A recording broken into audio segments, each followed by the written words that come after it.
আমি নর্মালি এইভাবে ইন্ট্রো করি না, কিন্তু আমি এখন ঝুলছি একটা গুহার 100 ফুট নিচে, যেটা মাটির নিচে 5 কিলোমিটার জুড়ে বিস্তৃত আছে। আর আমরা এটা পছন্দ করি বা না করি, যখনই আমি আর আমার বন্ধুরা মাটি টাচ করলাম, আমরা অফিসিয়ালি এখানে আগামী 7টা দিন কাটাতে চলেছি। বাবারে, এটা আমার জীবনে করা সবথেকে ভয়ঙ্কর জিনিস। প্রথমত, আমাদের এখন এখান থেকে অনেকটা দূরে যেতে হবে। কেন? যদি ঝড় বৃষ্টি হয় তাহলে এই পুরো জায়গাটা জলে ভরে যেতে পারে, আর সমুদ্রের মতো ঢেউ এসে সবাইকে ভাসিয়ে নিয়ে যেতে পারে। সেই জন্য আমাদের আরো ভিতরে যেতে হবে একটা বেস ক্যাম্প বানানোর জন্য। ভাই এটা পুরো পাগলাম। এটা একটা অন্য জগৎ মনে হচ্ছে। এই কেভ এন্ট্রান্সটা হয়তো দেখতে সুন্দর, কিন্তু দেখে যা মনে হচ্ছে আসলে তা নয়। আর আমরা হয়তো জানি না যে আগামী 7টা দিন আমাদের জীবনের সব থেকে কঠিন সময় হতে চলেছে। সব থেকে বাজে decision.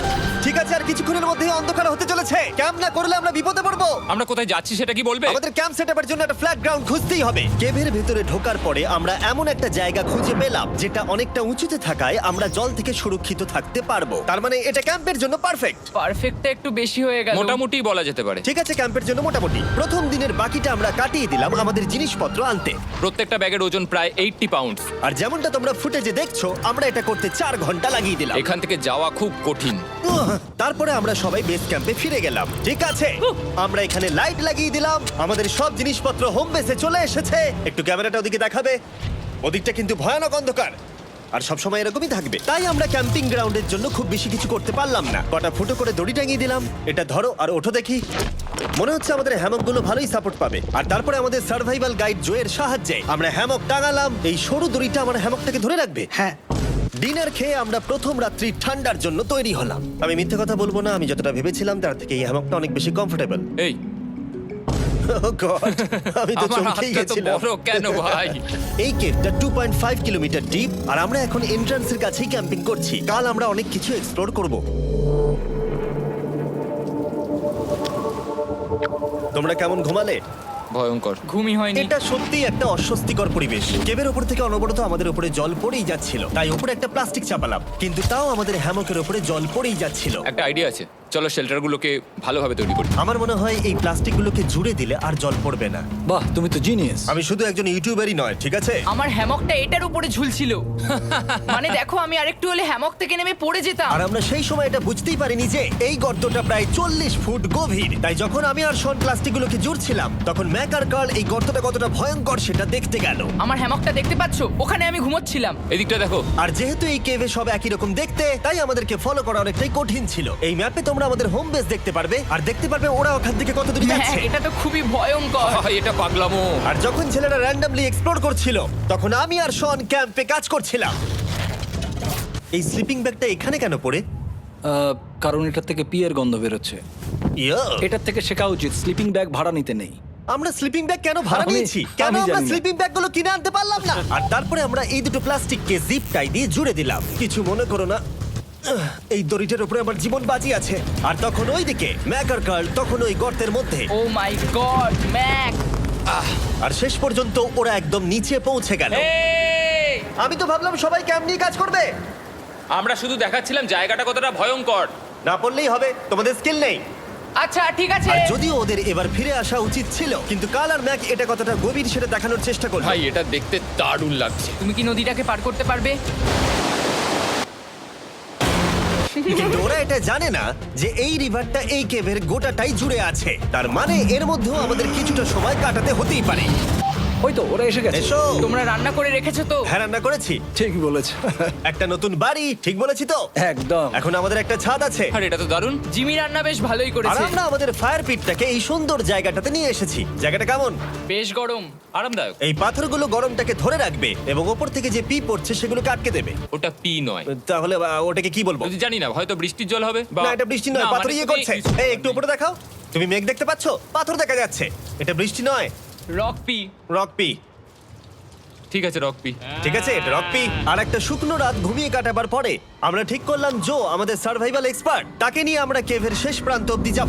Cave, cave! Cave, cave, cave! Cave. Cave! দেখা যাক আমরা কেভের কতটা গভীরে যেতে পারি। তোমরা কিন্তু মনে রাখবে আমরা সবেমাত্র কেভের এন্ট্রান্সের দিকেই আছি, আর আমাদের ইচ্ছা এই কেভের শেষ প্রান্ত অব্দি যাওয়া, অবশ্যই না মরে গিয়ে। ও মাই গড, এটা তো খুবই স্টিফ। আরে এটা তো সবে শুরু। আমরা কেভের আরো গভীরে এসেছি। তোমরা সবাই সাবধানে আসবে।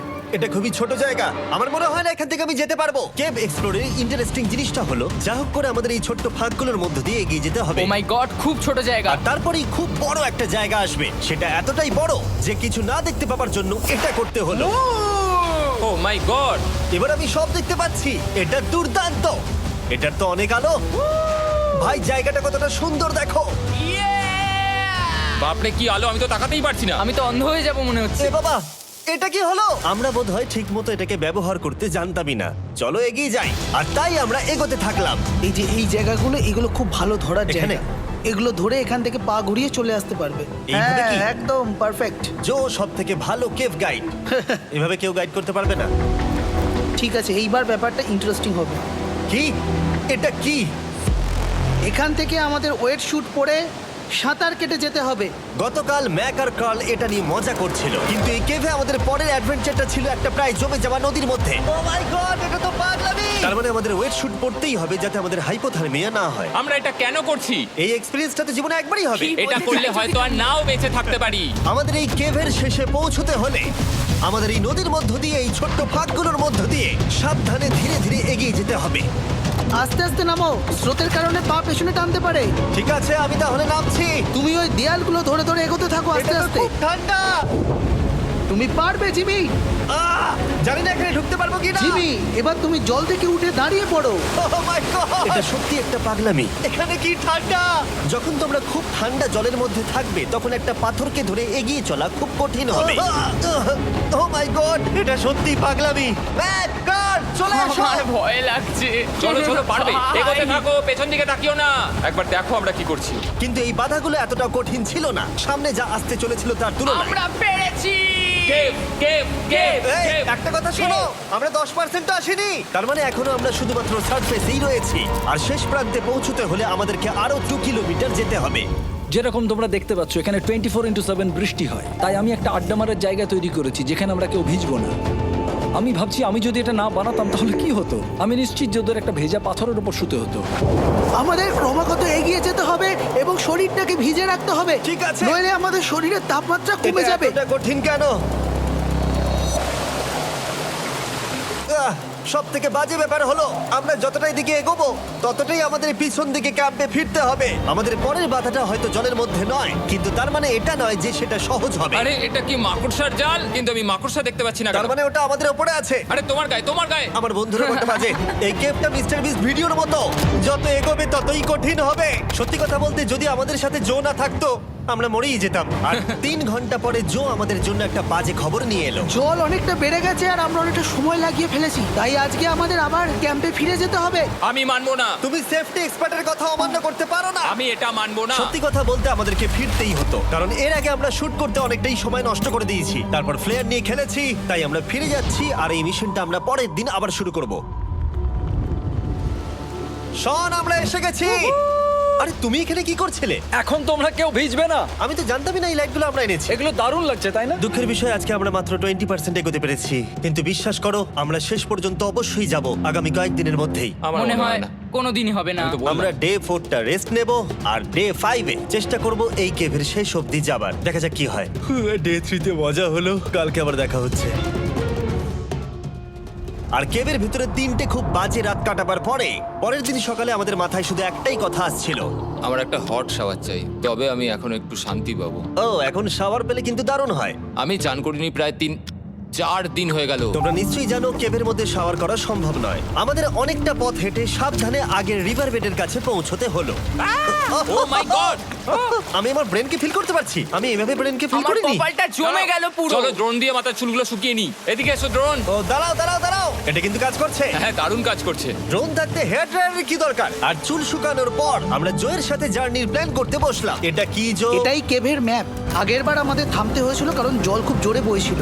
এখন বৃষ্টি কম হচ্ছে, তাই কালকে আমরা নিশ্চয়ই এই কেভের শেষে পৌঁছে যাব। এটা ভয়ঙ্কর হতে চলেছে। প্রথমে আমাদের কালকে যেখান দিয়ে গেলাম সেখান দিয়ে আগে যেতে হবে। জলের মধ্যে ঝাঁপ দিতে হবে এবং পাথর দেখে হাঁটতে হবে। এগুলো সবকটা আমরা যদি পার করতে পারি তাহলে আমরা গ্লো ওয়ার্ম চেম্বারে পৌঁছে যাব। কেমন দেখতে তুমি সেটা বলো না, আমি তোমাদেরকে সারপ্রাইজ দিতে চাই। তোমার মনে হয় আমরা পারবো? ওইসব বাদ দাও, আমরা ঠিক কালকে পৌঁছে যাবো। কালকের প্ল্যান আমরা চক আউট করে নিয়েছি। আমরা রেস্ট করছি আর ফেস্টিভ্যাল স্মোর্টস খাচ্ছি আমাদের এনার্জি রিগেন করতে। সবাইকে চিয়ার্স। Yippee! জো এই প্রথমবার ফেস্টিভ্যাল স্মোর্টস খাচ্ছে। জো সত্যি কথা বলবে। এটা দারুণ, তাহলে ভালো লাগলো? এটা দারুণ লেগেছে। আমরা এই চকলেটটা আগে কেন বের করে নিই? এটা এমনি চকলেটের থেকে 10 গুণ ভালো খেতে। সত্যি কথা বলতে তোমরা যদি ফেস্টিভ্যালের সাথে স্মোর্টস ট্রাই না করে থাকো তাহলে তোমরা মিস করছো। কালকে আমরা পুরো কেভটা এক্সপ্লোর করব, দেখা হচ্ছে। তাই আমরা ভালো করে ঘুমানোর চেষ্টা করলাম আর কালকের প্রিপারেশন নিলাম কেভের শেষে যাওয়ার জন্য। আমরা আমাদের জীবনের সবথেকে ডেঞ্জারাস জার্নি করতে চলেছি। ডে 3 এর অভিজ্ঞতা মাথায় রেখে আমরা কম শুট করেছি যাতে আমরা সামনের দিকে তাড়াতাড়ি এগোতে পারি। জলটা খুব ঠান্ডা হ্যাঁ, আগের দিনের মতোই খুব ভালো। এই তো আর যাতে আমরা সবাই বেঁচে ফিরতে পারি তাই জো ছাড়াও আরেকজন সার্ভাইভাল এক্সপার্টকে আমরা নিয়ে এসেছিলাম। এখানেই আমরা ডে 3 তে আটকে গেছিলাম। এখন আমরা কি করব? এবারে আমরা অনেক তাড়াতাড়ি এসেছি। আমাদের পিছনে ঘন অন্ধকার। কোথায় যাব? এই রাস্তাটা অনেক সরু এবং হ্যাঁ। স্রোত প্রচুর বেশি, তাই আমরা দেয়ালগুলো ধরে ধরে আস্তে আস্তে এগোবো। এই যে এইভাবে। ও হ্যাঁ, God! এই রকটায় জাম্প করো। কয়েকটা ভালো পাথর আছে যেগুলোকে তুমি ধরে এগোতে পারবে।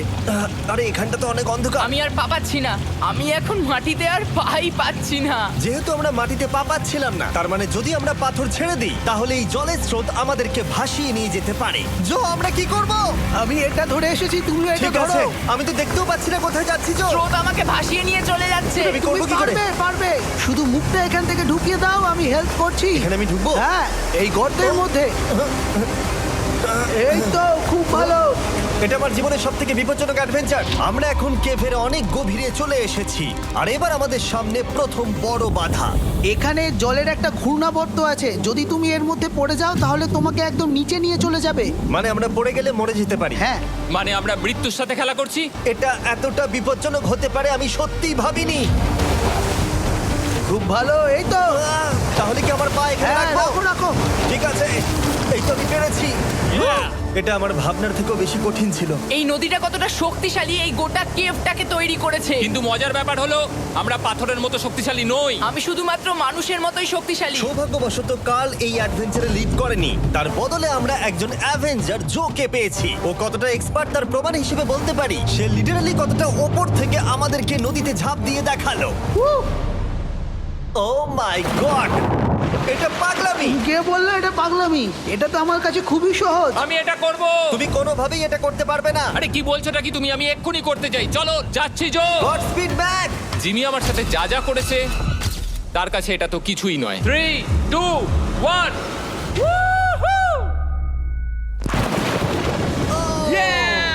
তুমি করবে? না, আমরা না এগুলো শেষ পর্যন্ত যেতে পারবো না।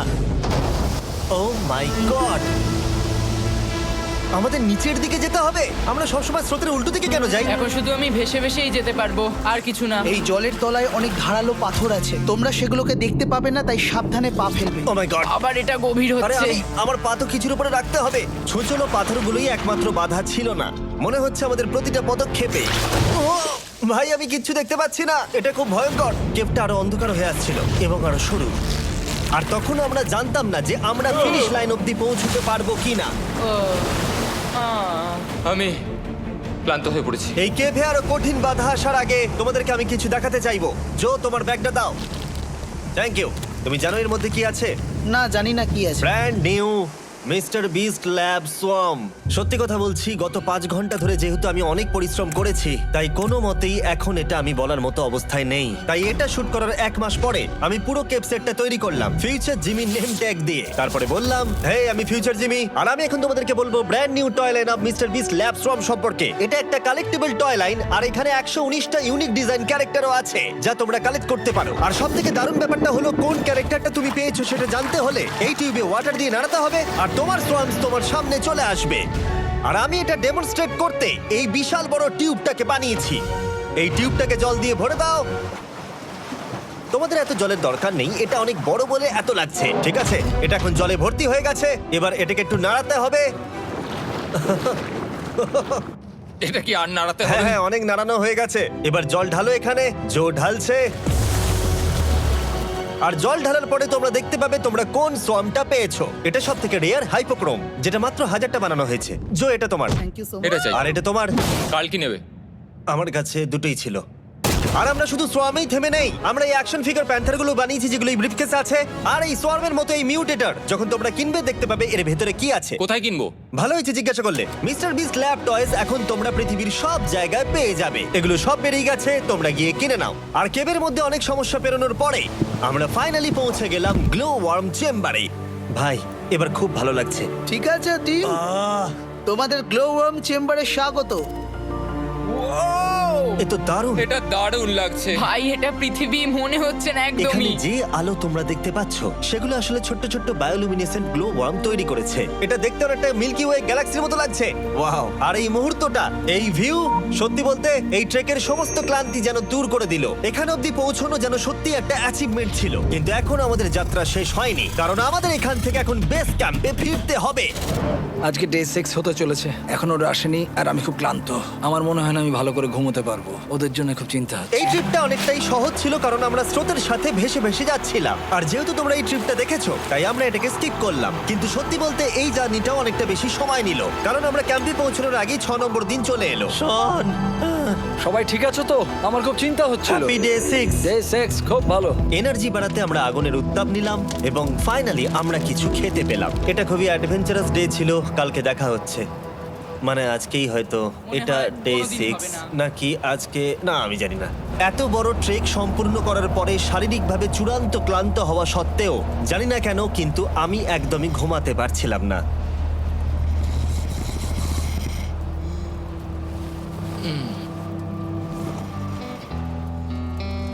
আমি 7 দিন সলিটারি কনফাইনমেন্টে কাটিয়েছি, কবরে কাটিয়েছি, 7 দিন রাফটে থেকেছি। কিন্তু সত্যি কথা বলতে এটা সবার থেকে বেশি কঠিন ছিল, কারণ সব সময় ভিজে, ঠান্ডা, প্রত্যেক মুহূর্তে এই পাথরগুলো শরীরে ব্যথা দিচ্ছে। বেশিরভাগ সময়টাই এই কেভটা দুঃস্বপ্নের মতো ছিল। কিন্তু তোমার আর আমার মধ্যে জিমি! ইয়ো! গার্ড, আমাকে দেখতে পাচ্ছ? এটা পৃথিবীর সবথেকে উজ্জ্বল টর্চ। মজার মুহূর্ত অনেক ছিল। মাটির নিচে 300 ফুট গভীরে অভিযান চালানো থেকে আমাদের সবাই মিলে হ্যামক নিয়ে হাসাহাসি করা সবকিছুই এই অভিযানের অংশ ছিল। যেহেতু আমাদের সঙ্গ দারুণ, চলো তিমির মতো আওয়াজ করো। তাই এই ভিজে, ঠান্ডা, পাথুরে অদ্ভুত কেভের ট্রিপটা বদলে গেল আমাদের জীবনের সব থেকে সুন্দর মুহূর্তে।